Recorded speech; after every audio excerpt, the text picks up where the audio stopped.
Are you a podcaster? Maybe you've got that big idea and you're looking for a network to join. The multi-award-winning Ozcast network can get your content to eyes and ears all over the world. Join now for the first month free, and you could be featuring this sound at the beginning of your podcast. Ozcast.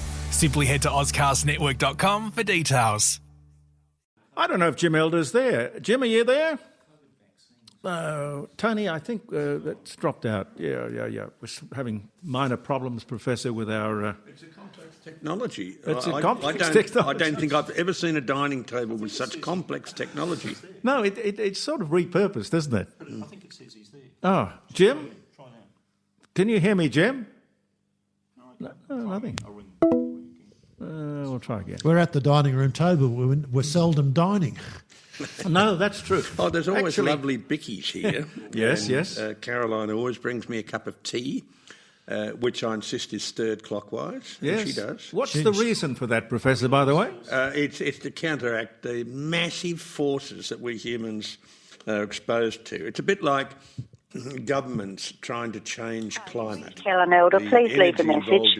Please leave a detailed message after the tone. When you have finished recording, you may hang up or press 1 for more options.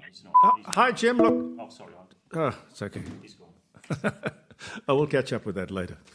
Yeah, the forces of nature. He's ringing back. Oh, is he? I think he's calling. Oh, try that. So there you go. Here he is. Hello?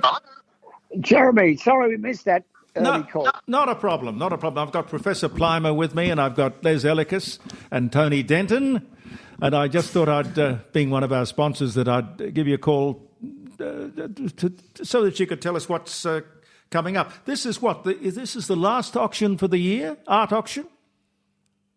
Are we on air? Yes. Oh, Jeremy, I appreciate you calling. No, this is not our last auction for the year. This is our online sale that's been getting put together behind the scenes. Yeah. I think there's something like 200 odd lots in the sale, and that's on now, and it'll be completed on the viewings on now with Thursday, Friday, and Saturday, and not including Sunday. But so there's a time limit, is there, Jim? It is. It will conclude on Monday. So you've got to have the last bid in. I can't see how that works. You just have to sit there and watch to see that nobody is bidding higher than you are. Or you put in your maximum bid and cross your fingers.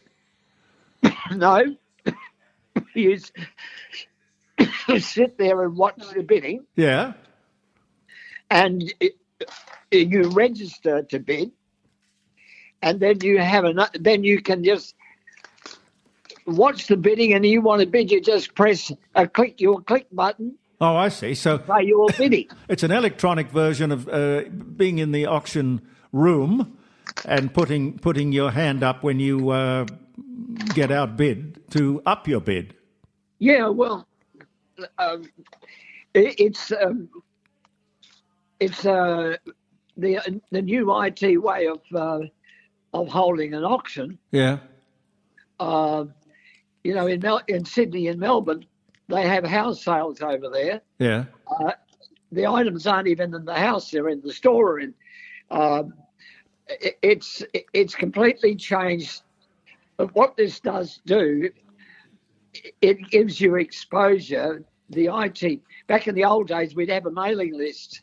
We might have a mailing list of 300 or 400 people. If you can stop and think of it, the world is your mailing list today. Yep. Millions of people are looking at that site. But what it does for the buyer, gives them the opportunity to view multiple sales across the world. And also for the vendor, it's very important because they get a chance to maximise their opportunity to sell that work, whereas in the old days they were selling just to the people that mailing list prior to IT coming into it. So it does give you a great opportunity because on your computer you can blow the picture up larger. Yep. You can blow a section of the picture up, and it gives you total control of your bid. But do you get a proper impression as to the size of the work of art? Yeah, well, all that's there on the gives you all that's there on the site gives you the size of the picture. If it's in centimetres, I don't understand it. Oh, of course you can. When it's Ian Plimer here, when we moved to Adelaide in 2006, we needed to cover the walls.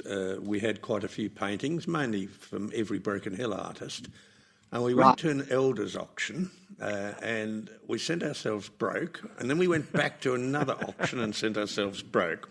And there's something about the theatre and the tension and people eyeing each other, which I like about auctions. You just miss that with an electronic auction.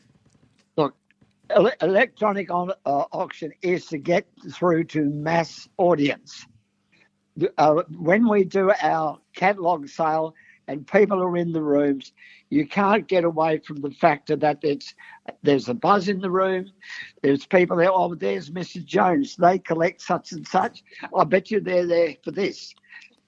Yeah. But more importantly, it gives you see the image, you see the auctioneer, and it's a day out.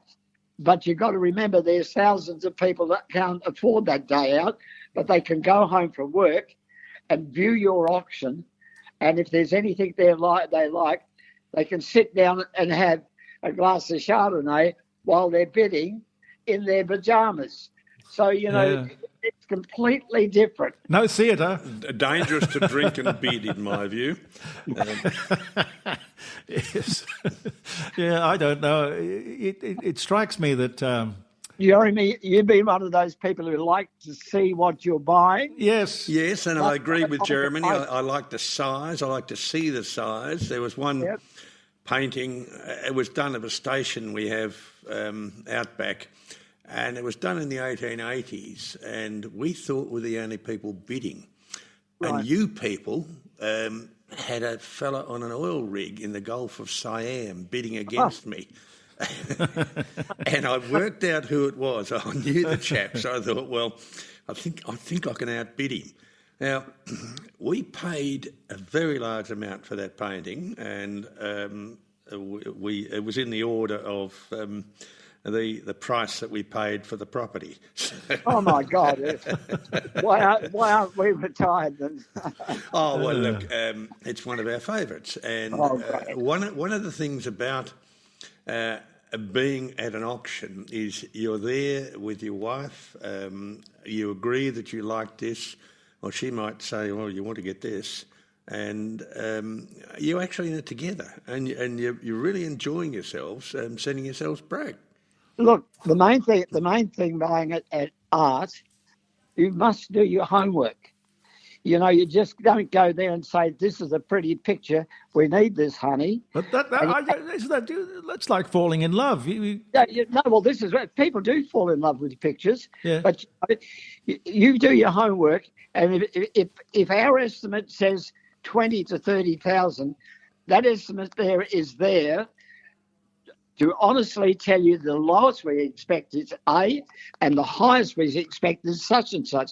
Now, if you have the confidence that picture is an investment or it's something that you can't live without, you've got to know when to stop. And, there are a lot of people around the world who don't care where to stop.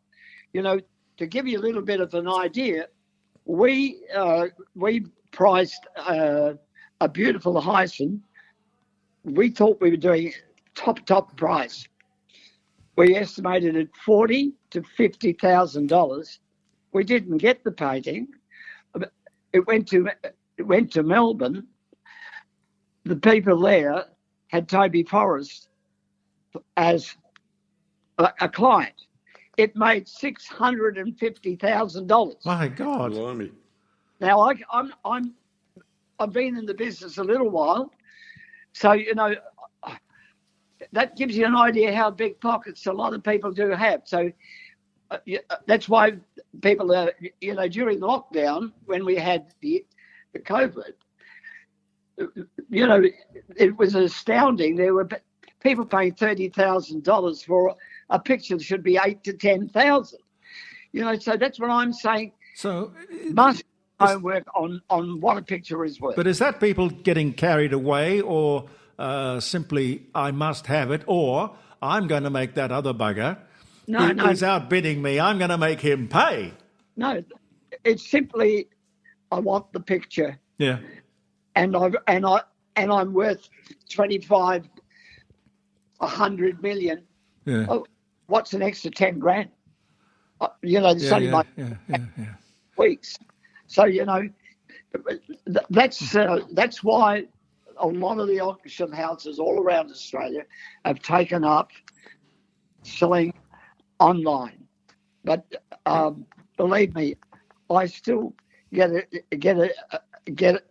a great deal of satisfaction out of seeing a picture that I've taken in from a little old lady up in the Adelaide Hills that estimated her 6,000 to 10,000, and I see it sold for 10,000. I feel great for the client, but I get chuffed myself because I'm not in this business only for a buck. I'm in the business because we've been in it for a long time, and I love what I'm doing.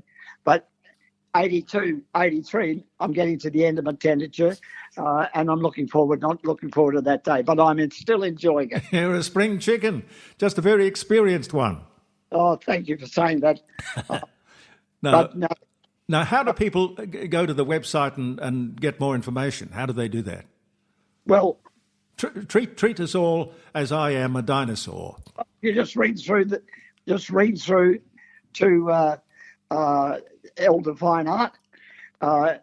If you're not already registered for online, there are prompts when you read through the Elder Fine Art regarding that sale, or you can just speak to Helen.